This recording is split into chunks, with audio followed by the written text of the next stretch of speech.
Maligayang pagdating sa Movie Pinoy Recap Story. Sa video na ito, ay inyong matutunghayan ang horror action drama mystery thriller movie na may pamagat na Wrong Turn.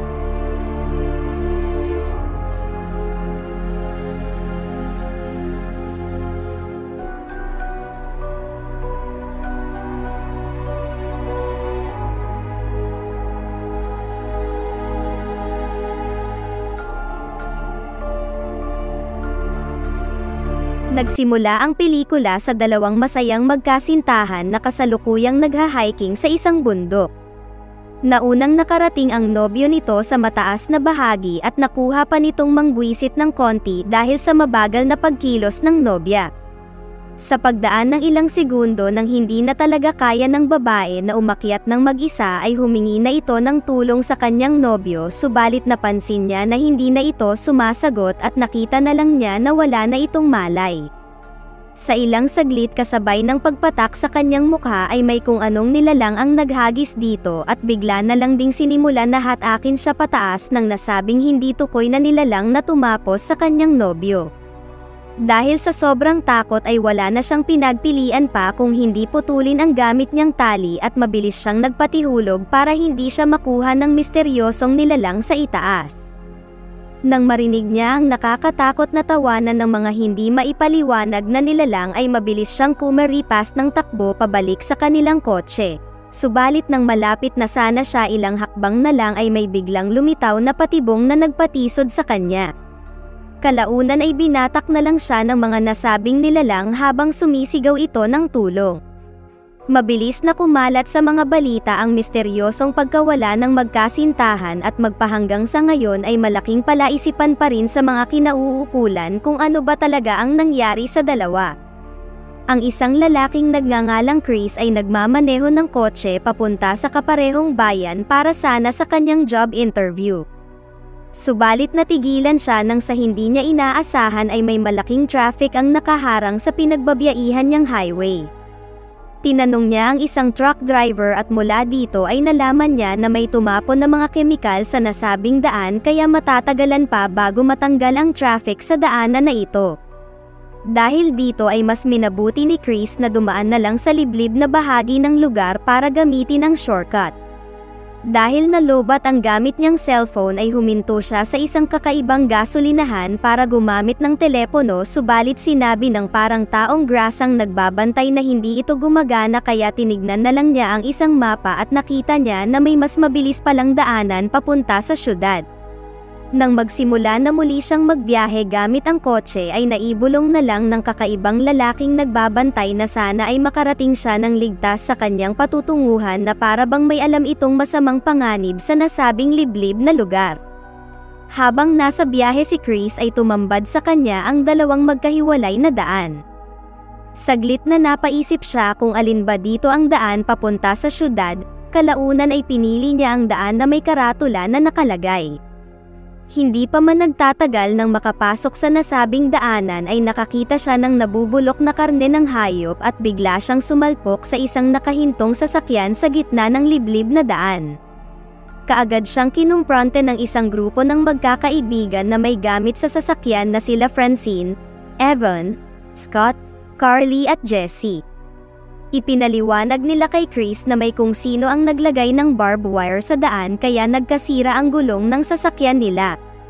Dahil dito ay napagdesisyonan nilang maglakad para humanap ng makakatulong sa kanila habang naiwan ang magkasintahan na sila Evan at Francine dahil tila naiinis pa rin ang dalawang ito sa ginawang pagbangga ni Chris kanina sa kotse nila. Habang naggagalugad sa lugar ay nakakita muli sila ng nabubulok na hayop at may naaninag din silang nagsindi ng apoy na para bang may nagluluto, subalit nang tinawag nila ito ay walang sumagot sa kanila. Habang naiwan ang dalawang magkasintahan ay naisipan nilang mag-anuhan, subalit habang ginagawa nila ito ay wala silang alam na may nanonood pala sa kanila sa masukal na bahagi ng gubat. Dahil wala silang makitang mahihingian ng tulong ay pumasok na sila sa gitna ng gubat at nakita nila ang isang kakaibang bahay na may nakapalibot na mga lumang sasakyan. Matapos nilang makaraos ay may narinig si Evan na kung anong ingay sa damuhan kaya tinungo niya ito. Sumunod din si Francine subalit laking pagtataka niya na nawala agad ang nobyo niya at nakita niya ang tenga nito kasabay ng paglitaw ng halimaw na nilalang kung saan mabilisan siyang dinakma. Dahil walang sumasagot ay pinasok na nila Chris ang nasabing bahay. Sa loob ay nakita nila ang kumukulong itim na likido na may kakaibang karne at refrigerator na puno ng laman loob. Inakala nila na galing ito sa mga hayop subalit nang makita ni Carly ang isang kamay sa CR ay napagtanto nila na hindi mga tao ang nakatira sa bahay na ito. Mabilisan nilang naisipan na umalis na agad sa lugar subalit huli na ang lahat dahil nakabalik na ang mga nasabing nilalang at nakalak pa ang pintuan sa likod. Dahil dito ay tahimik silang nagtago sa ilalim ng mesa kung saan bumulaga sa kanila ang sinapit ni Francine sa mga halimaw na ito. Pilit nilang pinigilan ang nararamdaman nilang pangingilabot at pangamba para hindi sila mahuli ng mga mutant na halimaw. Nasaksihan nila kung paano ginawang pananghalian ng grupo ng mga halimaw ang kanilang kaibigan. Pagsapit ng hapon nang magsimulang magsyesta ang mga mutant na halimaw ay dahan-dahan silang kumilos para tumakas na palabas. Naging tahimik ang kanilang mga pagkilos para maiwasan na magising ang mga halimaw na ito subalit hindi pa rin umayon sa kanila ang pagkakataon dahil nagising pa rin ang isa sa mga halimaw na mutant kaya kumaripas kaagad sila ng takbo paakyat ng bundok habang makikita na nakahanda na silang tugisin ng mga ito para maging pagkain. Napadpad sila sa lugar kung saan dito nakaimbak ang mga sasakyan at gamit ng mga unang minalas na madukot ng mga mutant. Nang magdatingan ang mga ito dahil hindi nila kabisado ang lugar ay sinubukang lituhin ni Chris ang mga halimaw na mutant subalit hindi niya inasahan na magagawa siyang mapatamaan nito kaya si Scott naman ang sumubok na magpahabol sa mga nilalang para makahanap sila Jessie ng magagamit nilang sasakyan paalis. Maswerteng may nakita agad sila na umaandar pang lumang sasakyan at nagawa nilang makapagmaneho agad bago pa sila tuluyang madukot ng mga halimaw na ito na tila tuwang-tuwa pa na makita na takot sila. Nang nakita na sana nila si Scott ay kaagad silang nagtaka dahil hindi ito lumalapit sa kanila. Wala silang alam na tinamaan na pala ito ng pana na galing mismo sa mga halimaw na mutant. Masakit man para sa nobya niyang si Carly ay wala na silang napagpilian pa kung hindi iwan na ito dahil huli na ang lahat. Sa kasamaang palad ay nabalahaw pa sa putikan ang sinasakyan nila at may nakaharang na malaking puno kaya muli silang naglakad bago pa sila matunton ng mga nasabing halimaw. Inabot na sila ng dapit hapon pero hindi nila mahanap ang daan pabalik sa kalsada kaya nagbaka sakali silang umakyat sa nakita nilang istasyon ng mga forest ranger pero tulad ng inaasahan ay wala silang dinatnan dito dahil tila maging ang mga bantay kalikasan ay nabiktima na rin ng mga mutant na halimaw. Tahimik silang nagtago dito hanggang sa sumapit ang dilim, sa hindi inaasahan ay tumunog ang radyo kung saan hinahanap ng nasa kabilang linya ang mga kasamahan nila. Dahil dito ay narinig sila ng mga halimaw na mutant at dagling inakyat agad ng mga ito ang kanilang kinaroroonan. Kaagad naman nilang napigilan ang mga ito subalit sinimulang sunugin ng mga nasabing nilalang ang kinatatayuan nila kaya napalabas agad sila sa bintana at lakas loob silang tumawid at nagtalunan sa katabing malaking puno.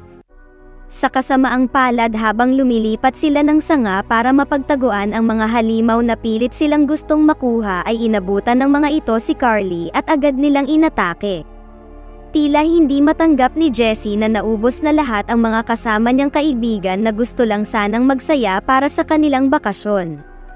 Dahil dito ay tila gusto na nitong sumuko na sa buhay at nagsisigaw na ito para matunton na rin siya ng mga mutant subalit hindi siya hinayaan ni Chris na mabiktima rin ng mga walang awang halimaw at buong lakas loob nitong tinulungan ang dalaga.